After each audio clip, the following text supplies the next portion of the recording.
I've told you many times I love art, and one of the reasons I do is it can elicit such emotion, but it can also ease pain. And that brings us to this project. It is an art project. It is called Souls Shot. It brings together fabulous portrait artists with loved ones of people who have been shot. I'm talking about gun violence. And it reminds us that these people who were shot and killed were people, not just numbers and not just statistics. Producer and photographer Mike Greenidge has the story. With the city facing a gun violence epidemic, Soul Shots, a touring art exhibition, is doing its part to bring awareness and hopefully change. He was the secret handshake master for my nephews, for my niece. He would take her to the father-daughter dances. For my daughter, who's a gymnast, he would show up at her competitions and scream and eat. Scream like a little boy on the sidelines. He gave a friend a ride. Donte was not the target. And over 30 bullets were fired into the car, 8 of them hitting Donte. So Niam was a character. He was the comedian of the family. He was a selfless person who was always giving. He was shot on July 4th of 2017 and died on July 5th, 2017. Who makes funeral arrangements for their child?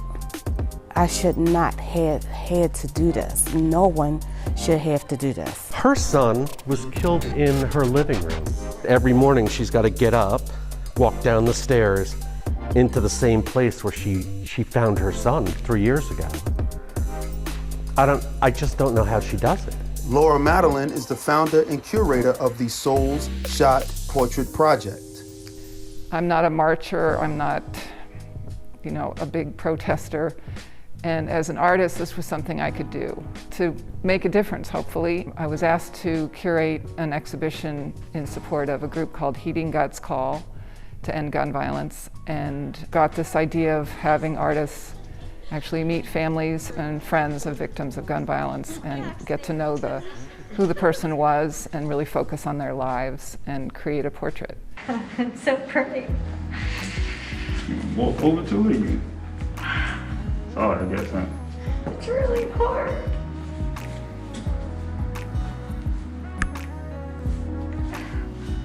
How good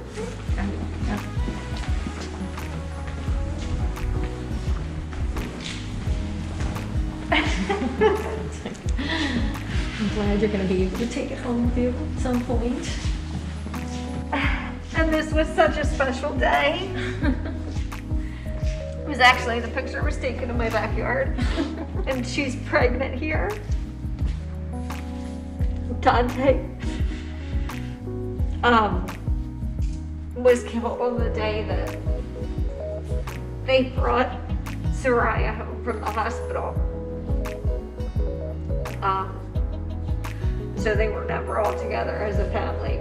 Today when Cherie walked in, I think y'all met for the first time, she looked at the artwork, what does that mean to you? How does that affect you? It means a lot. Actually, I was saying earlier to you how I kind of keep it together. I was a nurse in the past, and seeing Cherie see it for the first time and having her talk about Donte, it was a little tough for me today. Brian Smith has participated in the Souls Shot Project since its inception.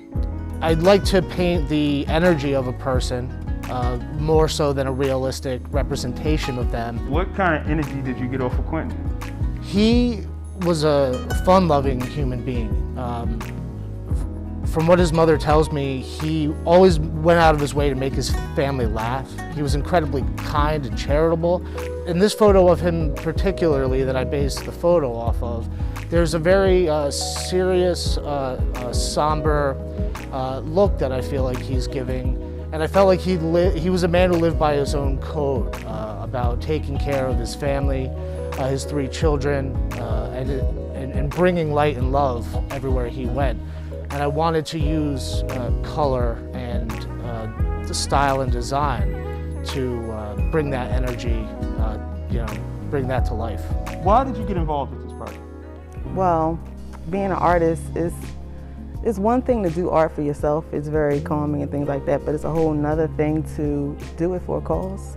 So I wanted to be a part of this because it's one thing for people to lose their lives and to hear their names, but when you see their pictures in an artful way, it's much more impactful. So I chose the medium to use charcoal and graphite because it's natural, and I just wanted to bring the essence of this is an actual person that lost their life. This was an unnatural circumstance. How do you not get emotionally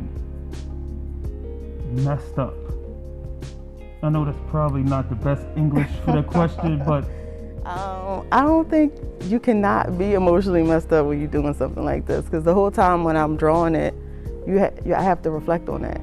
Like I have to put, some emotion has to go into the piece, so I had to go there. Like I would think about his mother and think about this young man, think about his son, and just like what Ms. Kamara was saying, the impact on not just them, but there's a bunch of people outside of that also, including myself, who was affected by his death. It was a really emotional piece to work on. It was hard. Sometimes it's like I didn't want to work on it, right? It was just too much to take in all the time. Talk a little bit about your piece, because your piece is not the run-of-the-mill mural.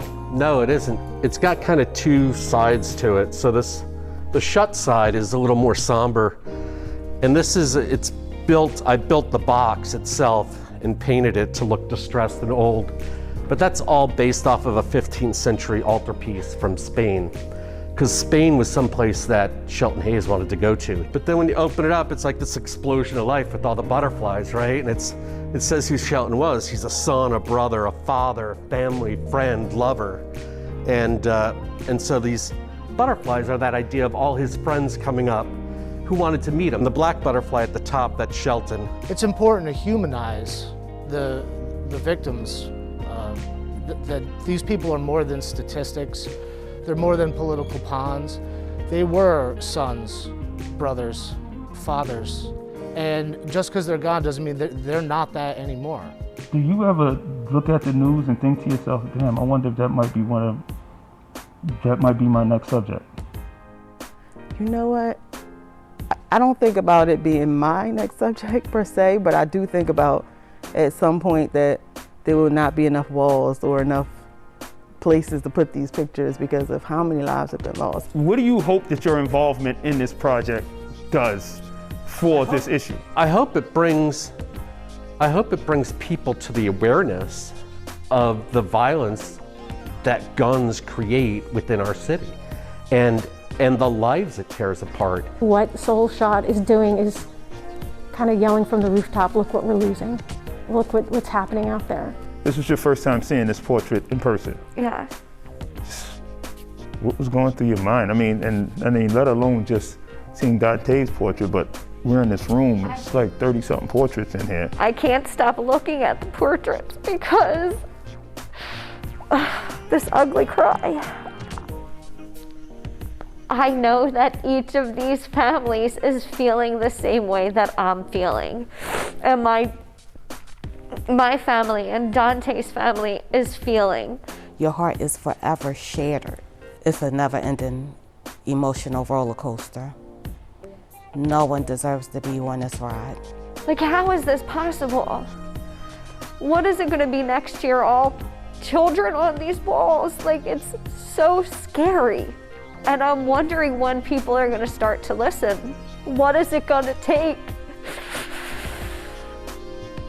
How many more people have to die? Wow. And if you want to see these portraits, you can go over to the Philadelphia Library, the Logan branch, or go to Beth Am Israel Temple. And if you have some stories about different art projects, I would love to hear about them, okay?